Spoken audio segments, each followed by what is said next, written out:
You, in the book, address some of the most difficult and contentious aspects of the conflict in the Holy Land, and one of them Yes. is Israel's security fence. Talk about that a little bit. Well, when Yitzhak Rabin was in office as prime minister, who brought about the Oslo Peace Agreement, he got the Nobel Peace Prize for it. He proposed that there be a security fence or segregation wall, whatever you want to call it, built along the 1967 border.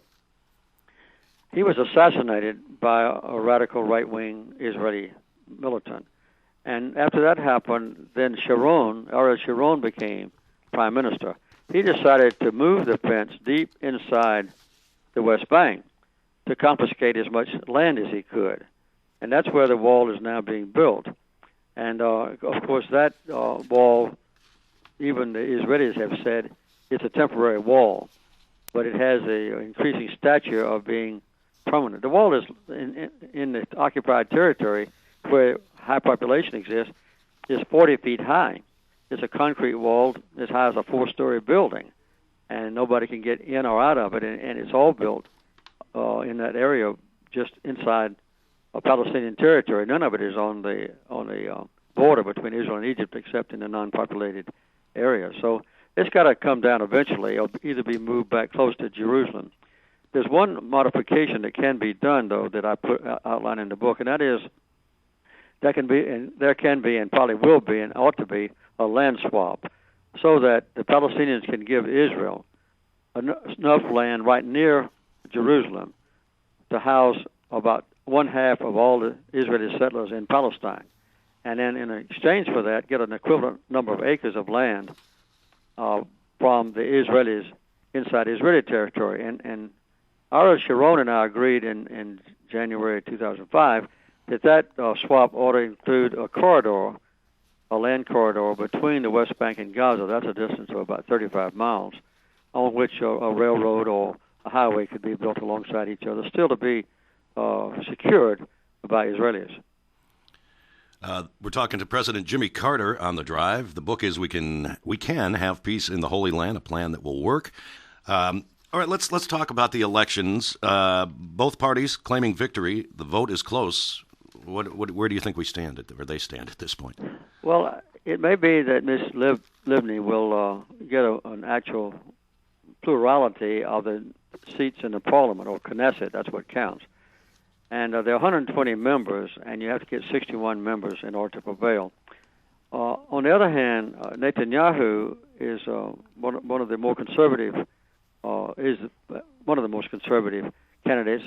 He'll come in a close second, but most of the other winners have been conservatives like Netanyahu, so he might have an easier time putting together a clear majority than Mrs. Livni will. This is a process that will be determined eventually by President Perez authorizing one or the other of those to put together a government, and if they're not able to do so in a certain length of time, then the other one will have a chance to try. I think at this point, I would guess that the conservative side will prevail and become the next prime minister. That is Netanyahu. I don't know. I'm just a guess. Would you prefer to see? Would you prefer to see Miss Livni win? Well, she has publicly committed to continued peace talks between Israel and the Palestinians. Netanyahu has said no. So I think as far as the present alignment of peace talking, she would be the best. But whether or not she's strong enough, politically speaking, to put together a coalition that could enforce an agreement once it's reached, there's some doubt about that expressed by Israeli media and so forth. So I think it's kind of a toss-up. I know her better than I do Netanyahu. In fact, he never has. I've had arguments with him. Really? Well, he never did approve the peace treaty with Egypt. He condemned me for giving away Egypt's Sinai region when I negotiated a peace treaty where Israel withdrew from Egypt's Sinai. But anyway, he's a very eloquent person. In fact, he's almost a professional television personality, so he's very persuasive when he's talking. So I think that he is likely to be the next prime minister, but he's shown in the past that he's more of a practical person, than he appears to be during his campaign rhetoric. We're talking to President Jimmy Carter. The book, again, We Can Have Peace in the Holy Land, a plan that will work. It's available everywhere.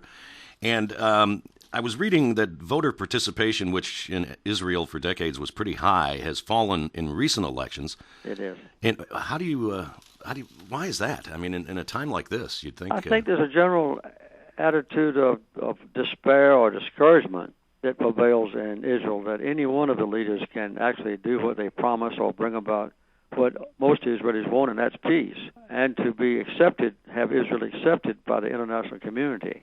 That's what I'm working toward and have been for the last 30 years. That's my highest priority in international affairs, is to bring peace to Israel, and that means peace to the neighbors too. But I think that the Israeli voters just didn't see much difference because the situation, even after the election is over, is very cloudy. Even at this point, I don't think anybody in Israel could tell you how the election actually has come out, because we won't know until several weeks from now when somebody eventually puts together a coalition, and that'll be composed of a whole series of different political parties, each one of which has its own agenda, so there are about to be major compromises made. I think that's why the voter participation has dropped off. You know, you're so passionate about the Holy Land, and you have been for so long. What does that stem from? I mean, where does it all begin? Well, I've been teaching the Hebrew text since I was 18 years old. I was a midshipman at the Naval Academy when I started. I still teach it every Sunday. In fact, right now I've been just finished teaching a series on the judges that began with Joshua and ended with Samson, and what's happened to the Israelites or the Hebrews or the Israeli people during that period after Moses brought them out of the Promised Land, into the Promised Land. So I've had a long-standing interest in seeing Jews live in the Holy Land peacefully with their neighbors. And so that's motivated me from the beginning. When I was governor of Georgia, I made my first comprehensive trip to the Mideast, traveled all over the country and so forth as guest of then General Rabin and Mrs. Golda Meir, who was the prime minister then. And so I know from studying, from teaching, and from actual observation what's going on in the Middle East and what I dream sometime will happen in the Middle East. And then in addition, I think as I mentioned already, the Carter Center has monitored all three of the Palestinian elections. And when you monitor an election in a small an area like the West Bank and Gaza, you have to almost go into every village or city and learn about the topography, learn about the people's attitudes, learn about their hopes and dreams and fears and so forth. So we have been deeply immersed in that region, even in the last few years. I assume you're still doing work with Habitat for Humanity, which you've been involved with for my wife and I, we just finished our 25th year this past year. Wow. Building homes. We built 250 homes in Mississippi, Alabama, and Louisiana, and our previous overseas trip was in India. We built 100 homes near Mumbai. We ordinarily finish our houses in 5 days.